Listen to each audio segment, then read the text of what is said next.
Welcome to Put Your Dukes Up Reactions. I'm Duke.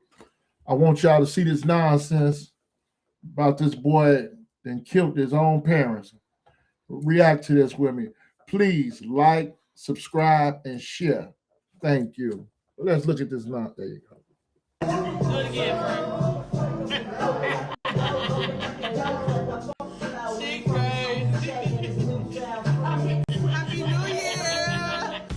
This is Chicago's very own WGN Midday News. The family of a victim in a double homicide in Richton Park will gather tonight to remember the 38-year-old woman. Her son is the alleged gunman. December 26th, 2025.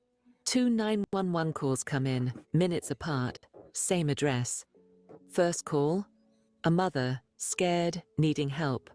Second call, her own son, telling police what he just did. By the time officers pulled up to that apartment in Richton Park, Illinois, two people were already gone, and a 4-year-old was hiding under a table, trying to make sense of what her daddy just made her see. This is the story of Javonte Morris, Nivea Phillips, and the night a family destroyed itself. When the clock strikes midnight, the truth comes out. I'm 12 a.m. crime, and every single day I bring you real cases of domestic violence that turn deadly. The stories the system tried to bury, the victims who deserve justice. Phillips was 38 years old, living in Richton Park, a village just south of Chicago. She had a life, she had plans, and she had Mark Jones. Marcus was 45, and from what people who knew them said, he was a good man. Like, a genuinely good dude. Loving. Present. The kind of man who showed up for Nivea in ways that mattered. But here's the thing about Nivea's life that you need to understand. She wasn't living alone. Her son, Javonte Morris, 21 years old, was staying in her apartment, and he wasn't just staying there temporarily, waiting to get on his feet. He had been there for a while, long enough that it became a problem, long enough that Nivea started feeling like she couldn't breathe in her own home. Javonte had a daughter too, a 4-year-old little girl who was living in that apartment with them. So, picture this. Nivea's trying to build something with Marcus, trying to move forward with her life, and she's got her grown son and his child taking up space in her home. That's a lot. That's tension waiting to crack. Now, let me tell you something. There's a difference between helping your child and letting your child drain you. Nivea was 38. She had raised Javonte. She had done her job as a mother. But at some point, a grown man's got to be a grown man. He's got to stand on his own. He's got to provide for his own daughter. And if he can't do that, Now, I'm just going to intervene for a second. You're grown. Get out this lady's house. You know, at some age, you got to go. You got to move. I'm gonna let y'all finish watching this video, but I'm getting a little warm under the collar here. least he can do is respect the woman who gave him life when she says it's time to go. But Javonte, he wasn't trying to hear that. Moving on, because this is where things get real messy. Nivea made a decision. She wanted Javonte out of her apartment, not because she didn't love him. Mothers always love their children, even when those children don't deserve it, but because she needed her space. She needed peace. She needed to live without walking on eggshells in her own home. And Javonte knew it was coming. He knew his mama was done. Here's what we know from the people closest to this situation. In the days before December 26th, family members started receiving messages, concerning messages, messages that made them worried about Nivea's safety.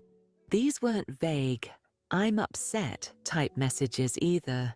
These were threats, direct threats about shooting Nivea Phillips. Let that sit with you for a second. Javonte Morris was out here telling people, his own family, that he was thinking about shooting his mother, and they were scared enough to take it seriously, scared enough to reach out, scared enough to try to warn somebody. But hey, what do you do in a situation like that? You can call the police, sure, but what are they going to do before something actually happens? You can try to talk sense into somebody, but if they're already at the point where they're threatening to kill their own mama, what words are going to reach them? The tension in that apartment must have been suffocating. Nivea going to bed every night wondering if her son was really capable of hurting her. Marcus probably trying to protect her, trying to be a buffer, but knowing he's stepping into something dangerous just by being there. And Javante feeling like he's being pushed out, feeling whatever twisted resentment was growing inside him. And instead of being a man about it, instead of just leaving, he's sitting there planning something evil.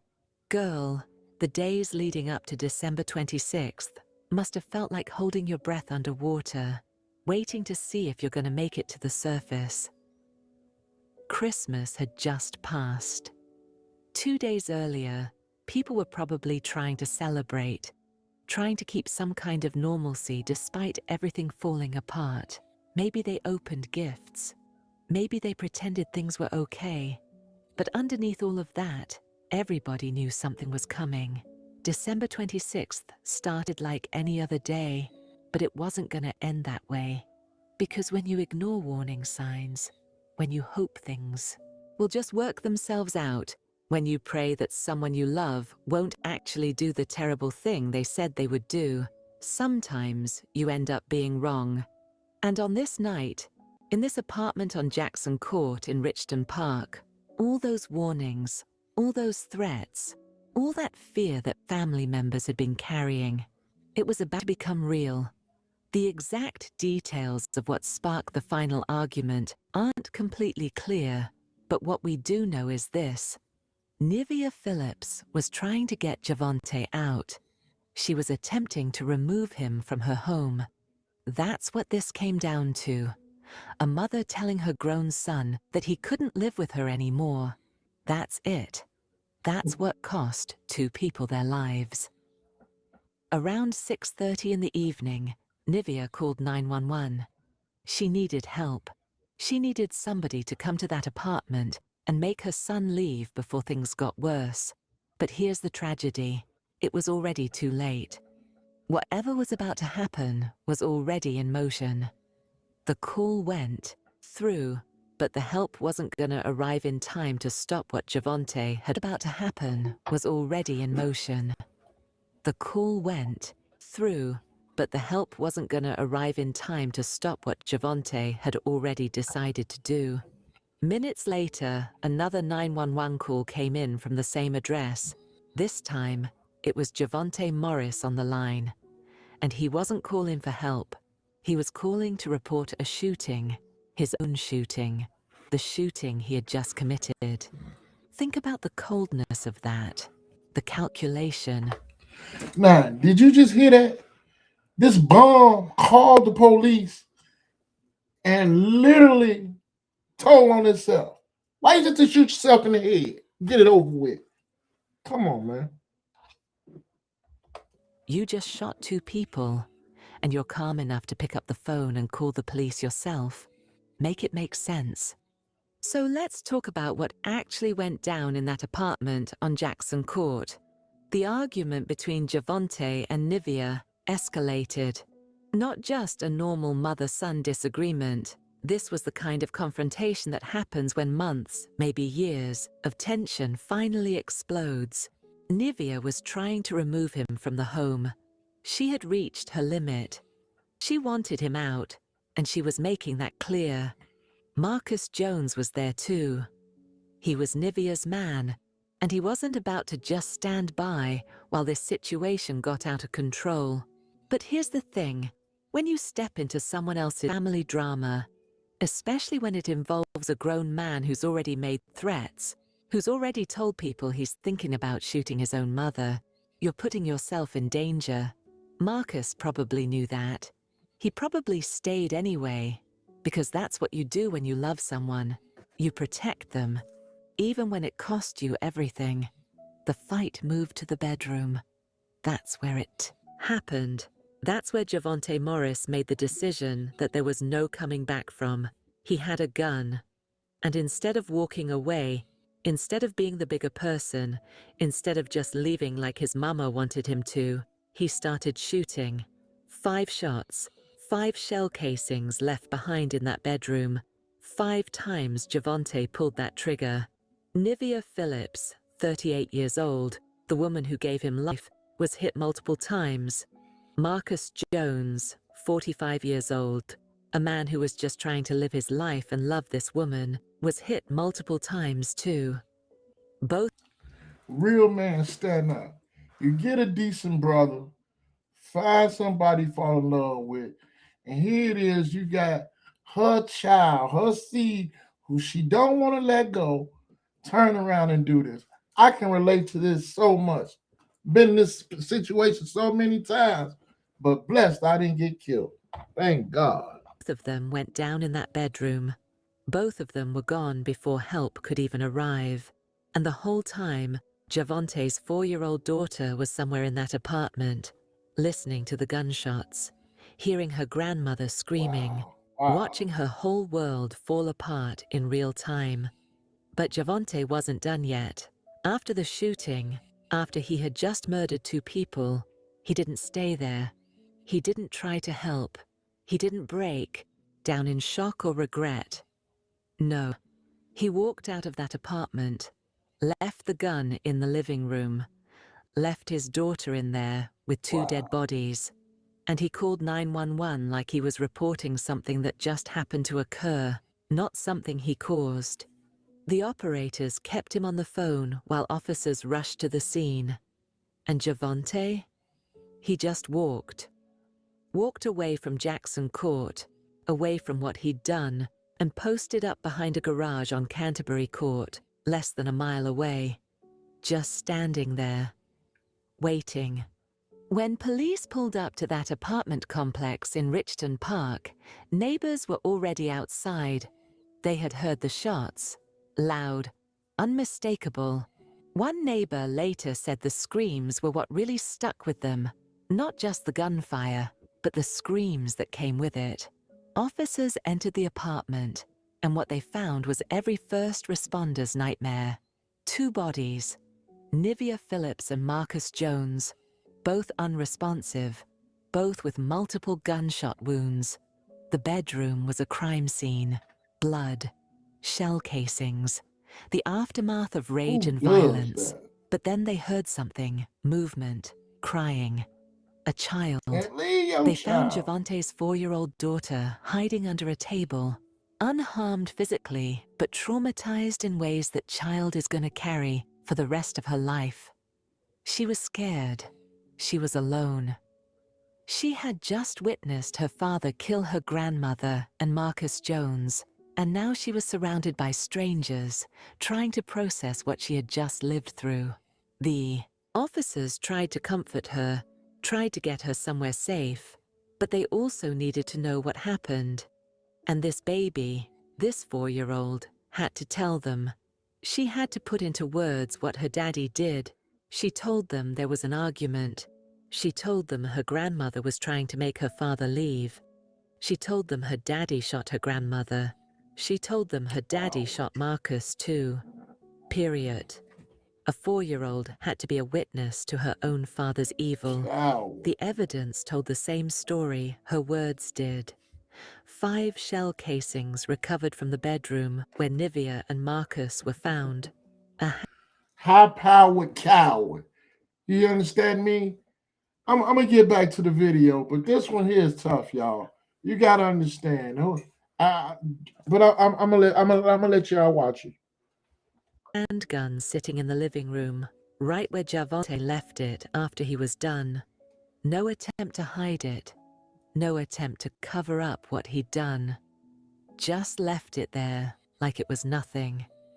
And Javonte? He was exactly where he said he'd be. Officers found him standing behind a garage on Canterbury Court, less than a mile from the apartment. He hadn't run far. He wasn't trying to escape. He had called the police himself, stayed on the phone with them, and waited for them to come get him. Some people might think that means he felt remorse, that he immediately regretted what he did. But let me tell you something.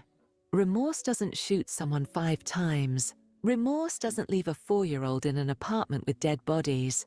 Remorse doesn't make threats about killing your mama for days before you actually do it. That wasn't remorse. That was control. That was him trying to control the narrative, trying to be the one who reported it. So maybe, just maybe, he could spin it to something it wasn't. But the evidence didn't lie. His daughter didn't lie. The bodies didn't lie. And by 8:40 that evening, both Nivea Phillips and Marcus Jones were officially pronounced dead. The Cook County Medical Examiner's Office would later rule their deaths a homicide caused by multiple gunshot wounds. Like there was any doubt. 2 people dead, a child traumatized, a family destroyed, and for what? Because a grown man couldn't handle being told to leave his mama's apartment. Good morning, I'm Tamon Bradley. And I'm Dana Rebick. Patrick and Dina are off. WGN's Eric Rung has been following the developments on this story and has the latest from the newsroom. Eric. Good morning. The 21-year-old suspect has been charged with 2 counts of first-degree murder. Prosecutors say Javante Morris's mother was in the process of trying to get her son out of the apartment they shared. Just 2 days after Christmas, police arrived at this Richmond Park apartment complex after getting reports of shots fired. It was loud. My window is over there. It was loud. It was loud. I heard screams. When police go inside the apartment, they find 45-year-old Marcus Jones and 38-year-old Nivea Phillips. Both had been shot to death. She was a good lady. She was real sweet. According to Jones's family, he was a loving father of 2 who stayed at Phillips's apartment from time to time, along with Phillips's son, Javante Morris. Morris is now accused of shooting and killing the 2. Court records show Phillips had or was planning to ask her son to leave the apartment. People shouldn't go about killing people no matter what. No matter what, people shouldn't take lives. After the shooting, police say Morris called 911 and stayed on the phone with them until he was taken into custody a short distance from the apartment. Along with the couple's bodies, police also discovered Morris's 4-year-old daughter unharmed in the apartment, who told police her father had shot her grandmother and Jones. I don't know what to say. 2 people killed? Seriously? May their souls rest in peace. Javante Morris was taken into custody that night. No chase, no standoff. He was arrested without incident because he had already decided how this was going to go. He had already called it in. He had already positioned himself as someone who was cooperative, someone who wasn't trying to run. But cooperation after murder doesn't erase murder. He was charged with 2 counts of first-degree murder, not manslaughter, not a crime of passion, first-degree murder. That means the prosecution believes this was intentional, that Javante Morris made a conscious decision to kill his mother and Marcus Jones. And based on everything that happened before that night, the threats, the messages to family members, the escalating tension, it's hard to argue otherwise. The judge ordered him held without bond. No bail, no going home. Javante Morris was staying in custody pending trial, and his next court appearance was scheduled for 9:30 in the morning on January 21st at the Cook County Courthouse in Markham. The legal process moved forward, but honestly, what was there to argue? The evidence was overwhelming. Javante's own daughter witnessed what he did. The gun was recovered. The shell casings matched. The bodies told the story, and Javante himself had called 911 and reported the shooting.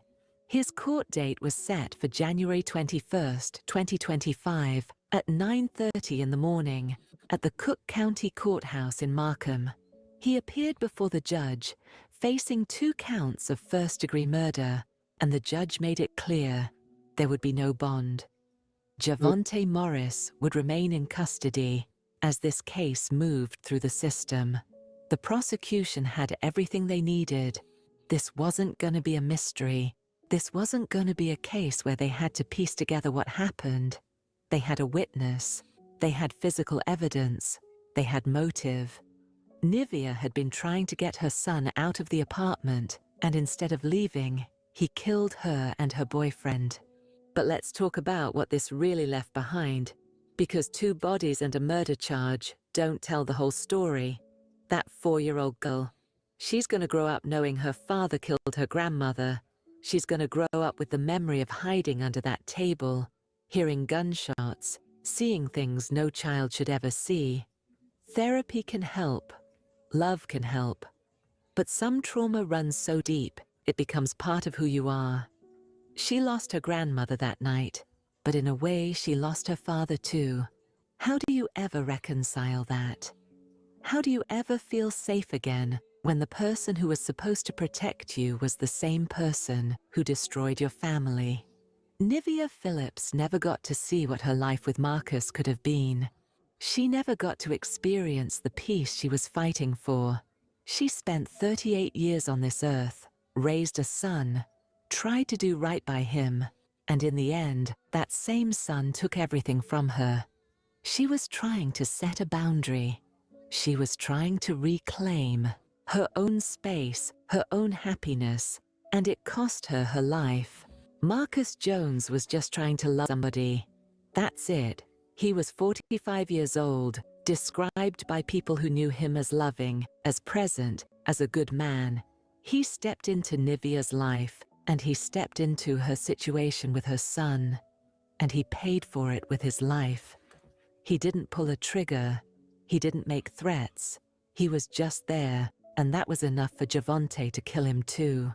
The family that Nivea left behind had to process the unthinkable. They had received those threatening messages. They had been worried. They had tried to sound the alarm. But what could they really do? You can't arrest someone for saying they're thinking about hurting somebody. Had to gun that brother down because he couldn't whoop him. So since he couldn't put his dukes up, he had to gun the brother down. Sad situation. You can't force someone to get help if they don't want it. And now they're left planning funerals, raising that little girl, and living with the guilt of wondering if there was something more they could have done. The neighbors on Jackson Court in Richton Park heard those gunshots. They heard the screams. They're going to remember that for the rest of their lives. One neighbor said it was loud. Another said they heard screams. Those sounds don't leave you. They stay with you long after the crime scene tape comes down. And the community? This is Richton Park. This is a place where people know each other, where families live, where children play outside. And now there's this story attached to it. A son killing his mother. A child witnessing it all. It becomes part of the fabric of the neighborhood, whether people want it to be or not. Here's what we're left with. A mother is dead because she tried to set a boundary with her grown son. A good man is dead because he loved that mother. A 4-year-old is traumatized for life because her father chose violence over accountability. And a family is shattered because one person couldn't handle being told no. Javonte Morris sits in a cell, awaiting trial, and the only question left is why. Why could he just leave? Why couldn't he be a man and figure out his own life instead of leeching off his mama? Why did 2 people have to die because he couldn't handle rejection? But maybe the better question is this: how many warning signs do we ignore before tragedy happens? Family members knew Javonte was making threats. They knew he was talking about shooting Nivea. They were concerned enough to reach out. But the system doesn't intervene on threats alone. And by the time intervention could happen, it was too late. Nivea Phillips deserved to live her life on her own terms. Marcus Jones deserved to grow old with the woman he loved. That little girl deserved to grow up without this weight on her soul. But none of them got what they deserved, because one person decided his anger was more important than their lives. December 26th, 2025. 2 days after Christmas, 2 lives taken, 1 family destroyed. And for what? Because a grown man couldn't handle being told to leave his mama's house. Make it make sense. This is 12 a.m. crime, reminding you that domestic violence doesn't always look like fists and bruises. Sometimes it looks like a son who refuses to let his mother move on. Sometimes it looks like threats that people hope won't become real. And sometimes it looks like a 4-year-old hiding under a table. Shout out to, I send my condolences to the families. Sad situation. You know, I don't know what to say. I feel sorry for the little girl. You know, I send my condolences to the family. Do me a favor, like, share, and subscribe.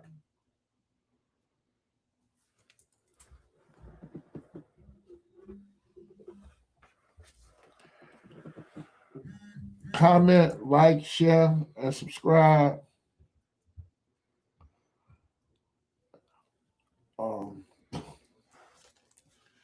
Keep your dukes up. I tell you, got to stay ready. That's why I say keep your dukes up so you can stay ready so you don't have to get ready. Thank you.